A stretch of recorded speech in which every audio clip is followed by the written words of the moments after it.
स्वागत है दोस्तों हमारे चैनल में। आज हम लोग रिलीजियस लाइफ के बारे में देखेंगे और आर्ट एंड आर्किटेक्चर के बारे में देखेंगे कि इजिप्शियन लोग का क्या आर्ट एंड आर्किटेक्चर था, उन लोगों का रिलीजियस लाइफ क्या था, ये सब के बारे में आज हम लोग जानेंगे और क्या कंट्रीब्यूशन उन्होंने ह्यूमैनिटी को दिया। तो समय को बर्बाद न करते हुए टॉपिक को शुरू करते हैं।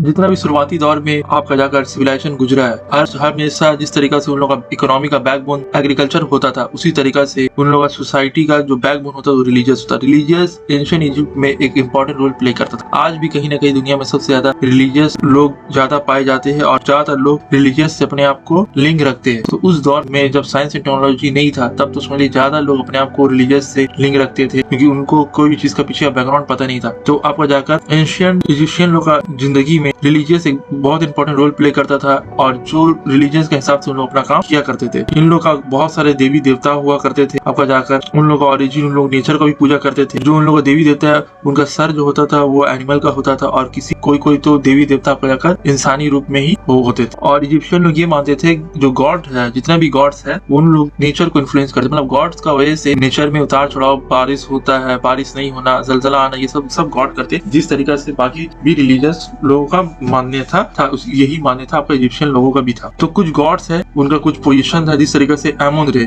ये जो है सबसे इंपॉर्टेंट गॉड था इजिप्शियन लोगों का। तो एमोन रे जो है किंग ऑफ गॉड्स, जो गॉड जितने भी देवी देवता है वो सबका समझ लीजिए लीडर, मेन गॉड थे। फिर एनुबिस, ये भी एक देवता थे, इनका नाम था प्रोटेक्टर ऑफ डेड, मतलब ये मौत से को बचाते थे, प्रोटेक्टर ऑफ डेड माना जाता था। आइसिस, ये देवी थी नेचर की। फिर होरुस, जो गॉड ऑफ स्काई जिसे कहा जाता था। थॉट, जिसे गॉड ऑफ विजडम कहा जाता था। ये कुछ इंपॉर्टेंट गॉड थे एंशिएंट इजिप्शियन लोगों के। इनके अलावा भी बहुत सारे लोकल और छोटे मोटे देवी देवता, नॉर्मल एरिया वाइज एरिया अलग अलग देवी देवता हुआ करते थे। अलग अलग लोगों का अलग देवी देवता एरिया के हिसाब से लोग मानते थे। लेकिन ये जो मैंने नाम बताया, एमोन रे, एनुबिस, हॉरुस, थोर, ये सब फेमस गॉड थे जो सभी लोग मानते थे। बहुत सारे टाउन में, शहर में आपका टेम्पल हुआ करता था यही सब देवी देवता का। देखिए जो एंशिएंट इजिप्शियन लोग थे, ये लोग मानते थे मौत के बाद जिंदगी है, कि इंसान मरने के बाद खत्म नहीं हो जाता, मरने के बाद फिर से उसे जिंदा होना है। उन लोगों को फिर से मरने के बाद वो दोबारा उन्हें जीवित जिंदगी मिलेगा। तो इसलिए वो लोग क्या करते थे, आपको जाकर मरने के बाद बॉडी को प्रिजर्व कर देते थे ताकि वो दोबारा उठे तो इंसान सही सलामत उठे। तो उन लोग जो तरीका से बॉडी को प्रिजर्व करते थे वो तरीका को ममीफिकेशन कहा जाता था। ममीफिकेशन क्या, ममीफिकेशन एक प्रोसेस है जिसमें क्या किया जाता है, डेड बॉडी को प्रिजर्व करके रखा जाता है। टेक्निक को बोला जाता था ममीफिकेशन। इसमें बहुत सारा केमिकल प्रोसेस इस्तेमाल होता था और कुछ नेचुरल सर्कमस्टांसेस भी होता था, जिससे क्या होता था, बॉडी खराब नहीं होता था। एंशिएंट इजिप्शियन लोग क्या करते थे, मम्मी का जो बॉडी होता था उसको एक वुडन ताबूत होता था। पूरा मम्मी का जो ताबूत आप देखे होंगे और पिक्चर में भी आप इधर फोटो में देख सकते हैं, ये मम्मी का ताबूत, ये लकड़ी का बना होता था, बहुत डेकोरेटेड होता था। इसमें वो जो यार ये ममीफिकेशन कोई नॉर्मल आदमी लोग का नहीं किया जाता था। जो राजा होता था, जो अमीर लोग होते थे, खासकर जो किंग होता था, उसका ही बॉडी को ममीफिकेशन किया जाता था। नॉर्मल लोगों का पास इतना पैसा नहीं था, ममीफिकेशन करके उसके लिए मकबरा, पिरामिड बनाने पड़ता था, उधर पर उसका बॉडी को रखा जाता था। तो राजा जो होते उसका ही ये सब किया जाता था। जो वुडन कास्केट यानी ताबूत था वो अच्छा से डेकोरेट होता था और उन्हें मकबरा में ले आके बॉडी को वो ताबूत के अंदर रखा था, वो ताबूत को ले आकर मकबरा में रख दिया जाता था। और उन्हें ऐसा रखा जाता ताकि मरने के बाद जब दोबारा उन लोग दूसरा जगह पहुंचे, मतलब दूसरा दुनिया पहुंचे, तो वो सही सलामत उठे। तो उनका साथ, उनका खाने का सामान, जो अपना कपड़ा पहनते थे, हर एक चीज दे दिया जाता था ताकि वो जब जिंदा दूसरा दुनिया में पहुंचे और जब जिंदा हो तो अपना साथ उन लोग उसको जितना अपना तलवार हो, अपना पहनने कपड़ा हो, कहीं कहीं पर तो उसका बीवी को भी डाल दिया जाता था, उसका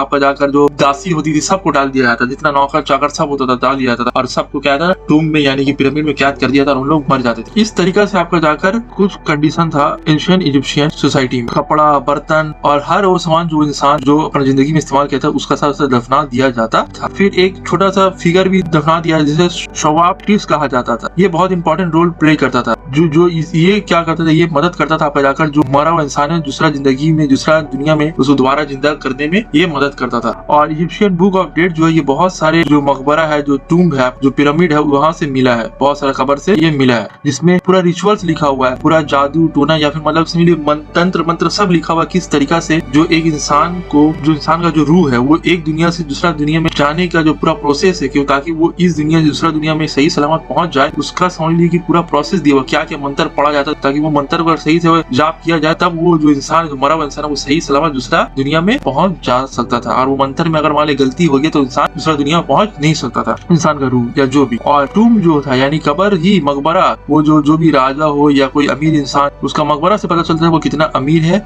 और सोसाइटी में उसका कितना बड़ा रुतबा था, मतलब वो कितना अमीर था या थोड़ा लो लेवल का अमीर था, कितना हाई लेवल का राजा था और राजा में भी कितना बड़ा उसका ओहदा था, ये सब उसका टूम से पता, यानी उसका मकबरा से पता चलता था कि वो कितना रईस है। जो नॉर्मल इंसान, अब आप बोलिए कि नॉर्मल इंसान का क्या होता था, जो नॉर्मल इंसान लोग, जो कॉमन पीपल होते थे, उन लोग को कबर खोद के उन्हें दफना दिया जाता था, छोटा सा ब्रिक चेम्बर हुआ था उसी पर उधर ही पर दफना दिया जाता था। सिर्फ जो प्रिविलेज क्लास था, जो राजा हो गए, जो फर्स्ट क्लास में आता, उन्हीं लोगों का बड़ा बड़ा टूम है। फेरो लोग के लिए तो पिरामिड भी बनाया जाता था, ठीक है, नॉर्मल लोगों के लिए छोटा मोटा टूम बनाया जाता था, मकबरा, लेकिन जो राजा होता था उन लोगों के लिए पिरामिड बनाया जाता था। देखिए ममीफिकेशन का कुछ प्रोसेस है। ममीफिकेशन में किया क्या जाता है, जब इंसान को, जब डेड बॉडी किया जाता है, डेड बॉडी का समझ लीजिए कि उस टाइम का सर्जन लोग हुआ करते, आज हम लोग सर्जन है तो उस टाइम का भी सर्जन हुआ करते। वो लोग क्या करते, जितना भी इंटरनल ऑर्गन जैसे कि लंग, इंटेस्टाइन, स्टमक, लीवर, ये सब को पूरा बॉडी को काटा जाता था, पूरा समझ रहे ना, पूरा आपका नेक से लेकर पूरा पेट तक काट दिया था और जितना भी इंटरनल ऑर्गन उसे पूरा निकाल लिया जाता था। फिर वो बॉडी को सुखाया जाता था, फिर वो जो इंटरनल ऑर्गन है उसको जार में रख के सुखाया जाता था और हार्ट को, जो दिल है, उसको बॉडी में ही छोड़ दिया जाता था और जितना बॉडी है उसको रिंस किया था और नमक उमक दे के उसको छिड़कता जाता। और जो रिंस जो किया था उसे पानी से जो छिड़कता उसमें वाइन और पानी, मतलब शराब और पानी से उसका पूरा बॉडी को धोया जाता था। फिर डेड बॉडी को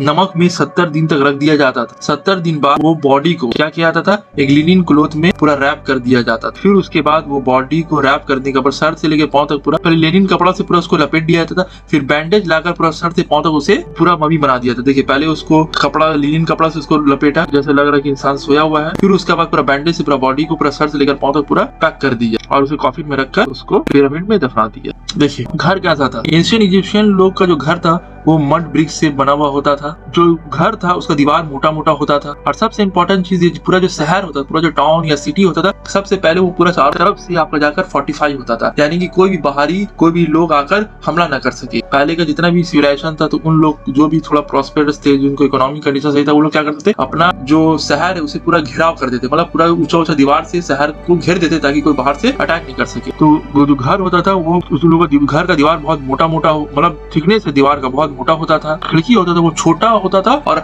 ऊंचाई होता था। घर का जो सबसे ऊंचा जगह, जो वेंटिलेटर होते हैं ना, आज भी जो वेंटिलेटर होता है, पहले दौर में अगर पहले दौर में घर देख लीजिए तो ऊंचा ऊंचा खिड़की होता था। आज का जो जैसा खिड़की होता है घर में वैसा नहीं, एकदम टॉप में एक खिड़की होता था जो वेंटिलेटर आज भी हम लोग देखते हैं। एसी उसी कैसा रहा, जहाँ वेंटिलेटर के सबसे ऊपर में लगा हुआ रहता है, उसी तरीका से इजिप्शियन लोग था, उन लोग खिड़की एकदम सबसे ऊपर में लगा हुआ रहता, मतलब जो सीलिंग से थोड़ा नीचे, मतलब घर का टॉप में बना हुआ होता था आपको जाकर, जहाँ से वेंटिलेशन हो सके, ताकि घर में से हीट निकल सके और घर कूल रहे। और जो अमीर लोग रहते थे उन लोग बड़ा बड़ा मैंशन में रहते थे, उन लोग का मैंशन बड़ा बड़ा घर होता था और बागान होता था, बागान में स्विमिंग पूल, आज का स्विमिंग पूल नहीं, उस दौर में जो उस दौर का हिसाब से जो पूल होता था, तालाब होता था, वीडियो में देख सकते हैं या पिक्चर में ये देख सकते हैं, ये इस टाइप का पूल होता था आपका जाकर। आज का स्विमिंग पूल मत समझ लीजिए, उस दौर में जो पूल होता था पानी का तालाब टाइप का वो होता था और चारों तरफ बागान हुआ करता था। ये अमीर लोगों का। इंपॉर्टेंट मॉन्यूमेंट्स में पिरामिड सबसे इंपॉर्टेंट मॉन्यूमेंट है और 7 एशियन वर्ल्ड का 7 वंडर्स में भी आता है और 7 अजूबा में पिरामिड भी आता है। सबसे पहला पिरामिड आप अगर जगह डेट देखा जाए तो 2770 BC में सबसे पहला पिरामिड का डेट हमें मिलता है कि ये इस टाइम में इसी डेट पे सबसे पहला पिरामिड बना। ये जो पिरामिड है ये कोई घूमने का जगह नहीं, ये समझ लीजिए कबर है किसका, फेरो लोग, जो उस दौर में जो राजा होता था, यानी कि फेरो लोग का कबर को ही पिरामिड बोला जाता था। अब ये कबर का नीचे में, एकदम नीचे में आपका जाकर एक स्ट्रक्चर बना हुआ था जहाँ पर फेरो का बॉडी को रखा जाता था कॉफिन के अंदर में। देखिए pyramid of pharaoh Khufu Giza में है, ये बना था 4th डायनेस्टी का जो राजा था उसने बनाया था। ये दुनिया का सबसे बड़ा पिरामिड है। ये कौन सा फेरो ने बनाया था, फेरो कुफू। ये कौन सा डायनेस्टी का था, 4th डायनेस्टी का राजा था जिसने ये पिरामिड बनाया था। इसका हाइट 450 फीट हाइट है इसका और इसका जो बेस है 746 स्क्वायर फीट इसका बेस है, चौड़ाई समझ लीजिए बेस पूरा है। इसमें कम से कम 23 लाख पत्थर लगा आपका जाकर ये पिरामिड बनाने में और हर पत्थर का वेट कम से कम 2.5 टन होता था ऑन एन एवरेज, मतलब एक पत्थर का वजन आप देखा जाए तो 2.5 टन का होता था और सही 23 लाख पत्थर लगाया गया। वैसे बहुत तो सोच सकते हैं कि उस टाइम का इंजीनियरिंग कितना एडवांस रहा होगा, एक्यूरेसी मैथमेटिक्स में रहा होगा और इसे बनाने में आपका जाकर कम से कम 1 लाख लोग ने मिलकर बनाया था और 20 साल लगा था इसे बनने। और टेम्पल पिरामिड के बाद अगर कुछ इंपॉर्टेंट और कुछ है, एक होता है स्पिनिच, मैंने आपको बताया ही है कि शेर का बॉडी रहता है और राजा का कल्ला रहता है, ठीक है। टेम्पल भी सबसे इंपॉर्टेंट आपको अगर बिल्डिंग माना जाता था इजिप्शियन दौर में, इजिप्शियन सिविलाइजेशन में टेम्पल्स भी सबसे इंपॉर्टेंट रोल प्ले करता था, क्योंकि रिलीजियस एक सबसे डोमिनेंट पार्ट था सोसाइटी में इजिप्शियन लोगों का। इजिप्शियन सोसाइटी में आपका जाकर जो रिलीजन है वो डोमिनेंट रोल प्ले करता था। तो जब रिलीजन आपका जो धर्म अगर डोमिनेंट रोल प्ले कर रहा है, आपको जिंदगी में सबसे ज्यादा प्रभाव आपका धर्म का है, तो धर्म का मंदिर भी होगा या जो प्रार्थना का स्थल है वो क्या रहे, वो अच्छा होना चाहिए। पिरामिड के अलावा टेम्पल भी सबसे इंपॉर्टेंट आर्किटेक्चर है इजिप्शियन सिविलाइजेशन के लोगों का। बड़ा बड़ा साइज का टेम्पल मिला है। एक इंपॉर्टेंट एग्जाम्पल, एक सबसे बड़ा टेम्पल करनाक में मिला है। करनाक में अभी तो टेम्पल नहीं है, वो उसका बचा कुछ अवशेष मिला है जिससे देख कर पता चलता है कि इतना बड़ा टेम्पल था। तो ये तो होगी उन लोगों का बिल्डिंग्स। और ये जो करनाक टेम्पल है ये थीबिस में, ये थीबिस एक एंशिएंट शहर था जिसे जिंदा मरा हुआ लोग और डिवाइन लोगों का ऑनर में बनाया गया था। ये कैपिटल था आपका इजिप्ट का। मिडिल और न्यू किंगडम के जो राजा गुजरे उन लोग का दौर का ये जो थीबिस शहर है ये कैपिटल था। और ये थीबिस को सिटी ऑफ एमोन रे भी कहा था, यानी किंग ऑफ जो गॉड्स है एमोन रे, उसका शहर कहा जाता है थीबिस में। तो यही थीबिस में ये करनाक टेम्पल है। देखिए आर्ट कल्चर में, आर्ट में तो इजिप्शियन लोग बहुत फेमस थे ही। आर्ट डिजाइन में इजिप्शियन लोग का कोई सानी नहीं था, पर बहुत अच्छा इंपॉर्टेंट उन लोग का जितना भी आर्किटेक्चर वर्क है या जितना भी आप उस टाइम के एंटीक उठाकर देख लीजिए, सबसे पता चलेगा उन लोग कितना प्रोफिशिएंसी और कितना आपको जाकर कोई भी चीज को बनाने में, चाहे स्कल्पचर बनाने में हो, कोई जितना भी आर्ट एंड कल्चर में उन लोग का बहुत अच्छा महारत हासिल था। उन लोग बहुत अच्छा से एक इंसान और ह्यूमन बॉडी को मिक्स करके स्कल्पचर बनाते थे। इंसान का बॉडी जानवर का सर है, ऐसा बहुत सारे स्कल्पचर मिलता है। तो उसको बनाने के लिए बहुत अच्छा आपका जाकर हुनर होना चाहिए, बहुत अच्छा टेक्निक होना चाहिए, आपका अंदर स्किल वर्क होना चाहिए उस लेवल का। और स्पिनिंग जो है, जो बड़ा सा स्टैचू है जिसका इंसान का सर होता है, लायन का बॉडी होता है, वो भी एक सबसे इम्पोर्टेंट आर्ट का एग्जाम्पल है। और ये जो हेड है माना जाता है ये उस दौर का जो फैरो है काफरे, उसका सर माना जाता है। और ये स्पिनिंग जो भी बनाता था, इससे उस फैरो का पावर और उसका डिग्निटी पता चलता था कि वो कितना पावरफुल गुजरा है। और जितना भी स्कल्पचर होता था उसे पेंट भी किया जाता था। दीवार में वॉल पेंटिंग, टूम में पेंटिंग, ये सब कॉमन चीज देखने को मिलता है इजिप्शियन सिविलाइजेशन के दौर में। और ब्लैक एंड व्हाइट ये समझ लीजिए कॉमन कलर का कॉम्बिनेशन था जो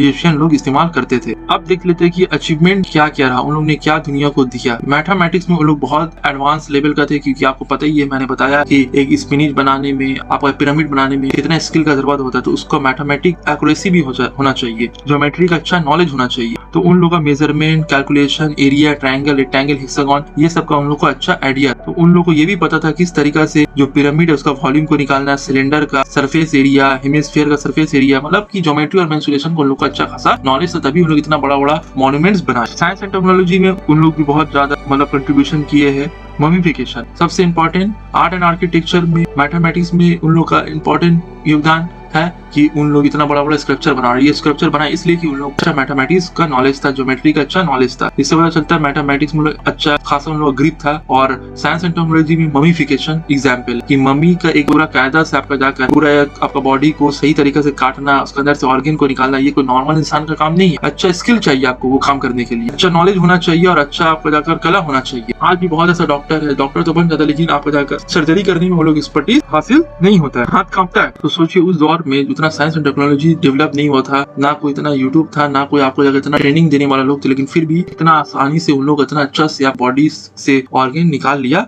करते थे। समझ लीजिए कि वो उस टाइम का पोस्टमार्टम था। वो पोस्टमार्टम में वही होता ना, बॉडी का पूरा पार्ट को निकाल कर उसे रिसर्च किया जाता कि कौन सा ऑर्गन में क्या डिफॉल्ट हुआ है। और जब मॉडिफिकेशन किया जाता था उस दौरान में, जब इंटरनल ऑर्गन को निकाला जाता था, उससे भी उन लोग रिसर्च करते थे कि आखिर ये राजा को, ये जो मरा हुआ इंसान, इसको क्या बीमारी है नहीं है। तो जब आप इंटरनल ऑर्गन निकालिएगा तो आपको बॉडी पार्ट्स के बारे में ज्यादा नॉलेज होगा। जब ज्यादा नॉलेज होगा तो आपका जो अच्छा से आप दवा दे सकिएगा और अच्छा से इलाज कर सकिएगा। और उन लोग जो दवा बनाते थे उन लोग प्लांट्स और एनिमल जो मरा हुआ होता था उसका खून से या किसी भी तरीके से समझिए जानवर और पेड़ पौधा से मिलाकर जो दवा बनाते थे, और यही दवा दिया जाता था मरीजों को। और इजिप्शियन लोगों ने इरिगेशन टेक्निक भी बहुत अच्छा तरीका से जान लिया था। इंजीनियरिंग, उन लोग पॉटरी भी बनाते थे, गिलास बनाते थे, और उन लोग का इतना अच्छा नॉलेज इरिगेशन की, ताकि जब भी बरसात ना हो या कोई आपका जाकर पानी की कमी हो जाए तो सूखा मौसम में भी पानी का इंतजाम हो जाए। तो ये सब चीज मैथमेटिक्स, साइंस एंड टेक्नोलॉजी में उन लोगों ने बहुत योगदान दिया है और उन लोगों का टेक्निक से पता चलता है कि उन लोग कितना एडवांस थे। अब उन लोग कैलेंडर क्या इस्तेमाल करते थे? इजिप्शियन लोग सोलर कैलेंडर इस्तेमाल किया करते थे, मतलब सूरज को देखकर इस्तेमाल करते थे। उन लोगों ने अपना जो महीना था 12 महीना, अपना साल को पूरा 12 महीना में डिवाइड कर दिया था, जैसा कि आज हम लोग करते हैं। और हर जो महीना था वो 30 दिन का होता था, तो 360 दिन होता था साल में। और 5 डे उन लोग क्या करते थे, हर साल का आखिर में उन लोग 5 दिन ऐड कर देते थे, टोटल 365 डेज हो जाता था।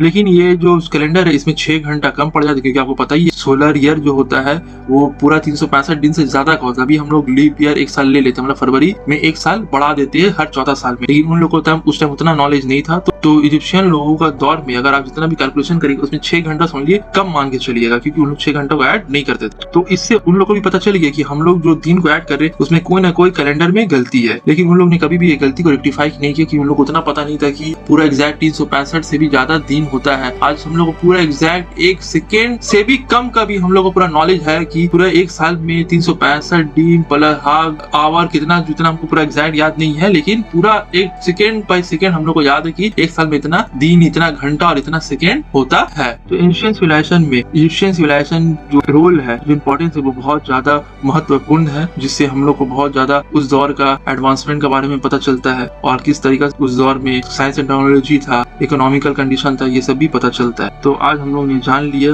और यहाँ से हम लोग देख रहे हैं कि किस तरीके से सिविलाइजेशन डेवलप हो रहा है। लेकिन ये सब जितना भी हो रहा है, मैंने आपको एक टॉपिक लाया था स्लेवरी का ऊपर, वहाँ पर मैंने आपको बताया कि कोई भी सोसाइटी, हम लोग तो उसका अच्छाई के बारे में पढ़ते, वो कितना अच्छा सोसाइटी था, क्या था, कितना अचीवमेंट दिया, लेकिन हम लोग हमेशा गुलाम लोग के बारे में छोड़ देते हैं। पढ़ते हैं कि चलो एक गुलाम का भी स्तर था, गुलाम होता था, लेकिन गुलाम के बारे में डिटेल्स नहीं पढ़ते। तो आप अगर मेरा ये वीडियो देख रहे हो तो मेरे से पहले का भी वीडियो देख लीजिए, जहाँ पर मैंने स्लेव्स के बारे में बताया। तो ऐसे ही रोचक जानकारी लेने के लिए हमारे चैनल से जुड़े रहिए और इंटरेस्टिंग फैक्ट्स को जानते रहिए और लोगों तक इसे शेयर करिए। Thanks for watching, like comment share जरूर कर दीजिए।